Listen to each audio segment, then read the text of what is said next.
Le 21 mars, c'est la journée mondiale de trisomie 21. Je suis une maman de 2 enfants trisomiques et mon combat était de pouvoir aider tous les autres enfants trisomiques. C'est pour ça que je suis venue au Congo. J'ai ouvert l'association Sans Frontières et j'ai fait appel aux parents qui avaient des enfants trisomiques, des parents qui étaient dans leur coquille, des parents qui ne savaient pas quoi faire, comment s'en sortir. Et à partir de l'association Sans Frontières, les conférences chaque année qu'on a fait dans cette salle, les parents ont appris à s'ouvrir. J'ai environ 160 enfants trisomiques que je suis tous les jours. Les parents m'appellent à chaque souci qu'ils ont, ils m'appellent pour savoir qu'est-ce qu'ils doivent faire. Yann, c'est mon enfant, 3e de la famille, et il est jumeau. Sa jumelle, elle est aussi à la maison. Nous vivons très bien avec Yann. Il est gentil et il est très social. En tout cas, il ne dérange personne. Il y a des fois, il fait aussi des jeux avec sa jumelle. Vraiment, il est très gentil. Il a envie aussi de jouer au football, fait aussi la tennis et les sports, surtout les sports. Il aime ça. Et il aime aussi danser, surtout les chansons de Dachou, des chansons de rap, hein? Il aime tout ça. Ma chérie, fais tes valises, on va quitter la street. J'ai vu du bénéfice qu'on va investir en Afrique. On est là pour eux. Et dans 10 ans ou dans 15 ans, ils seront comment? Nous demandons à notre président de nous aider. Je sais que Madame Liel fait beaucoup de choses, c'est comme une goutte dans l'océan. Mais nous demandons à notre président, Papa Tshisekedi, Papa Félix Tshisekedi Tshilombo, de nous aider. Maman, je regarde bien. Maman, bébé, je regarde bien. Je veux chanter, je veux soigner, je veux chanter. De toi, je veux t'aimer, on n'a jamais aimé. Je veux l'amour,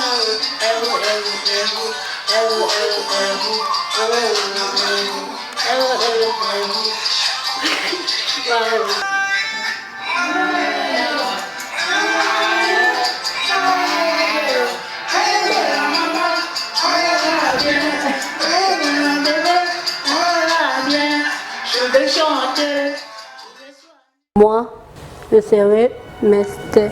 Je serai master. Nga mama ya Dafina Musange. Dafina sawana alingi classe. Alingi kokoma, alingi kosangana na baninga. Nanda kupasala kakumbaka. Apanso apangusi ndako ondimate ye mutasalia. Asukola basani très propre. A changer bilamba ne soka uti classe aye. Asukoli ba uniforme na ye atandi par jour asukola ta 3 fois. Asukola kabilamba na linga salité alinga place za eza propre. Nyonso okuteka na chambre azobongisa bilamba na ye azotanda mbeto et puis a déranger ngati. Moi je suis la nièce d'Esther Mogo qui est là. Esther Mogo c'est ma tante. Nous avons grandi ensemble. J'ai commencé à habiter chez eux depuis l'âge de 2 ans. On a grandi ensemble jusqu'à aujourd'hui, nous sommes toujours là avec elle. J'ai l'habitude aussi de l'accompagner à l'école, mais elle rentre seule. Elle travaille à la maison, elle fait tout. Les assiettes, les habits, sauf préparer, c'est qu'on n'a pas encore commencé à l'apprendre pour éviter les brûlures et autres. Mais à part ça, elle fait tout. Esther n'aime pas des discutes. Elle n'aime pas aussi parler de l'autre à son absence. Elle, c'est tout ce que je trouve de spécial chez elle, l'unité. Elle a envie d'obtenir son diplôme. Moi, quand j'avais obtenu mon diplôme, elle disait aussi, Brésil, moi aussi, je vais obtenir mon diplôme comme toi. Je vais étudier, je vais aller à l'école, je dois écrire. Et puis, je vais aussi coudre pour qu'un jour, je puisse aussi venir te mettre à la poudre. Il dit, ok, il faut aller à l'école. Elle dit, je vais aussi prier, je pars, je vais demander à Dieu qu'il me donne le diplôme. On leur dit souvent, non, le diplôme, ce n'est pas aller à l'église. Il faut étudier à l'école. Ok, j'entends. Chez nous, à Gombe, chez nous, chez moi, je fais le lit, je fais les vaisselles, je fais bien le salon, le range chez nous. Moi, je suis les assiettes, je dors, je me pose, je lave ma caleçon, je lave le gant, je lave moi-même, je me frotte les pieds, je me lave mon corps, je me lave mon figure, je me broche, je pars à l'école. Quand je finis à l'école, je m'habille, je mets mon pantalon, je pars à l'école, je mets les chaussures, je pars à l'école, je vais à l'école française. Ma mère, ne bouge pas, je vais chanter pour toi. Ok. Ma mère, ne bouge pas. Je suis avec toi dans mon cœur. 1, 2, 3, 4. Allô, téléphone. Hey! Allô, téléphone. Aïe! Merci, bye bye. Avant ma mère. Maza mwana alobaka na ete ke aloba makambo ya mabe alobaka normal surtout ni eloko akorépondre bien aliaka na ye normal aponaka biloko akolia te aza na bolingo makasi ndenge aza na bolingo makasi alingaka batu soki batu baye na ndako mpenza alingi batu bazala na ndako soki okomi na ndako okomela nini okolia nini ye moko azolinga kolukila yo biloko ya kolia en tout cas aza social makasi azalaka na problème te kolala pe alalaka ye mpe alinga koarrange biloko na ye soki amoni eloko na ye ilfo arrange yango bien ezala place bien place evandaka eloko na ye azala na désordre te alelaka pamba te aza na bolingo makasi alingi batu makasi. La trisomie 21, je crois que vous avez entendu les témoignages de toutes ces mamans, c'est l'amour. Les enfants trisomiques ont le chromosome en plus que nous de l'amour. Le trisomie 21, c'est le chromosome 21, au lieu d'avoir 2, ils ont 3. Et c'est une chromosome d'amour, je répète toujours. Ces enfants, s'ils sont bien suivis, on leur donne de l'amour, mais c'est des enfants qui deviennent comme tous les autres enfants. Il n'y a pas de médicaments, il n'y a pas de miracle pour les enfants. Il y a un suivi et l'amour. Ça doit déjà commencer par la maison. Autour d'eux, dans la maison, les parents, les frères et sœurs, s'il y en a, ils doivent leur donner beaucoup d'amour. Et quand ils ont l'amour, eh ben, toutes les portes sont ouvertes. Le cerveau est ouvert. Ils font tout ce qu'on leur demande. Ils font tout ce qu'il faut.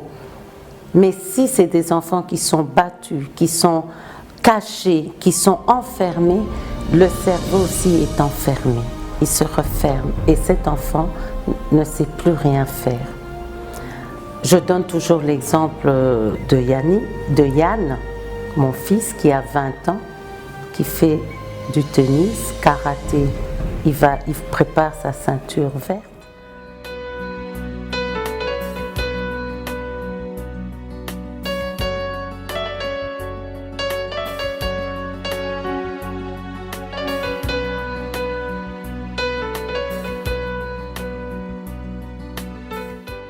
Le but du karaté n'est pas la victoire, ni la défaite, mais surtout d'améliorer et de renforcer le caractère de celui qui le pratique. Donc, il y a une amélioration qui va se passer à l'intérieur. C'est une réconciliation entre le corps et l'esprit en faisant les mouvements. Parce que tous les deux doivent vivre ensemble, le corps et l'esprit. S'il y a cette réconciliation là-bas, vous allez voir qu'un changement avec un langage, pas avec la brutalité.